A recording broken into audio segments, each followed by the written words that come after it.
नमस्कार मैत्रिणींनो, तर आज आपण पाहणार आहोत की आपण पंचकोनी गळ्याची जी डिझाईन आहे ती कशा प्रकारे करायची। तर तुम्ही पाहू शकता मी इथं 2.5 इंच गळा रुंदी घेतलेली आहे आणि 9 इंच 8 इंचाची आपल्याला काय करायचे आहे, गळा उंची घ्यायची आहे आणि असा चौकोन काढून घेतलेला आहे। आता मी जो चौकोनी रेषा आहे त्याच्यावरूनच सरळ रेषा ओढून थोडासा बाहेर कोणा काढून मग खाली टोकाचा आकार दिलेला आहे, म्हणजेच या गळ्याचा आकार पंचकोनी झालेला आहे। आता हा जो गळा आहे तो आपल्याला काय करायचा आहे की साडीचा जो अस्तरचा भाग आहे त्याच्यावरती मांडायचा आहे। आता हा जो साडीचा भाग होता त्याच्यावरती गळ्याचा आयताचा आकार होता, परंतु तो खूपच छोटा होता, त्यामुळे त्याच्यासाठी हा पंचकोनी आकार काढत आहे मी। आता याच्यावरती ज्या खुणा केलेल्या आहेत त्याच्यावरती आपल्याला काय करायचं आहे, जो ब्लाउज पीसचा आकार जो आहे तो व्यवस्थित ठेवून आपल्याला सरळ साईडने टिप मारून घ्यायची आहे। आता सरळ साईडने टिप मारून घेतल्यानंतर आपल्याला आतला जो भाग आहे तो कट करून काढायचा आहे। गळ्याचा व्यवस्थित आकार आला आहे की नाही हे आपल्याला पाहून घ्यायचं आहे। तसेच गळ्याचे जे खालचे टोक आहे पंचकोनी गळ्याचे ते पण एक छानपैकी आले आहे की नाही ते बघायचे आहे। अशा प्रकारे संपूर्ण गळा आपण शिलाई मारल्यानंतर आपल्याला पलटी मारून टिप मारून घ्यायची आहे। संपूर्ण गळ्याला टिप मारून झाल्यानंतर आपण काय करायचं आहे, जो राहिलेला भाग होता कडेचा त्यालाही आपल्याला टिपा मारून घेतलेल्या आहेत आणि एक्स्ट्रा जो साडीचा पार्ट होता तो आपण कट करून काढणार आहोत। संपूर्ण ब्लाउजचा कट करून झाल्यानंतर आपण याला टक्स मारून घेणार आहे आणि आपली जी कंबरपट्टी आहे ती बसवून घेणार आहे।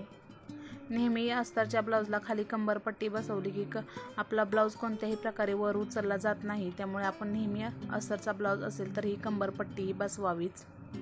अशा प्रकारे टक्स मारून घेतले आहेत आणि कंबरपट्टी ही जोडून झालेली आहे। आता मी काय करणार आहे, जो साडीचा पार्ट होता त्याच्यातीलच आपल्याला एक नाडीसारखी 2 इंचाची आपल्याला नाडी काढून घ्यायची आहे।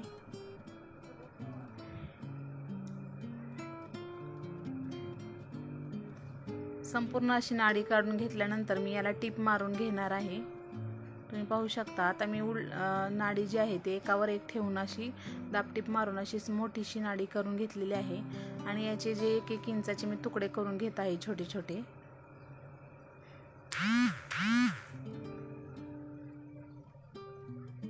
संपूर्ण अशा प्रकारे तुकडे करून झाल्यानंतर आपण काय करणार आहोत, हे तुकडे आपल्याला गळ्याला जोडायचे आहेत।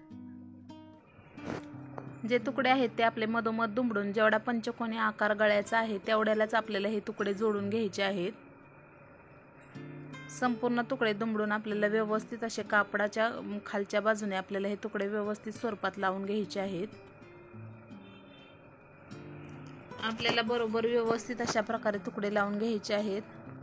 पंचकोनीचा जो गळ्याचा मधला जे टोक आहे त्याच्यावरतीही उभा एक बंद आपल्याला आला पाहिजे। अशा प्रमाणे आपण समान अंतरावरती आपल्याला हे बंद लावून घ्यायचे आहेत।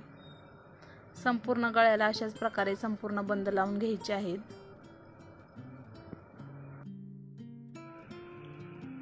आता संपूर्ण गळ्याला बंद लावून झालेले आहेत, तर आपल्याला काय करायचं, एक गोल्डन कलरची नाडी घ्यायची आहे आणि या बंदातून ओवून काढायची आहे।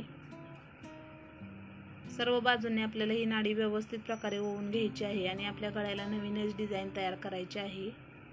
तुम्हाला जर माझं चॅनल आवडत असेल तर बाईचं टॅलेंट या यूट्यूब चॅनलला सबस्क्राईब, शेअर आणि लाईक करायला विसरू नका, जेणेकरून सर्व लिंक तुमच्यापर्यंत येत राहतील। अशा प्रकारे संपूर्ण नाडी जोडून झाल्यानंतर आपल्याला नाडी दोन्ही साईडनी पॅक करून घ्यायची आहे शिलाई मारून, व राहिलेला एक्स्ट्राचा जो आतील बंदाचा भाग आहे तो आपल्याला पूर्णपणे कट करून काढायचा आहे। अशा प्रकारे नाडी वळून झाल्यानंतर आपली डिझाईन तयार झालेली आहे। आता आपल्याला यावरती पूर्णपणे लेस लावून घ्यायची आहे, जेणेकरून आपली डिझाईन अजूनच छान दिसेल। पंचकोनी आकार जो आहे तो व्यवस्थित येण्यासाठी आपल्याला जी लेस आहे ती ही पंचकोनी आकारात व्यवस्थित अशी लावून घ्यायची आहे। आपल्याला इच्छा असेल तर आपण नाडी व लटकन लावून घेऊ शकता। अशा प्रकारे सुंदर गळा तयार आहे।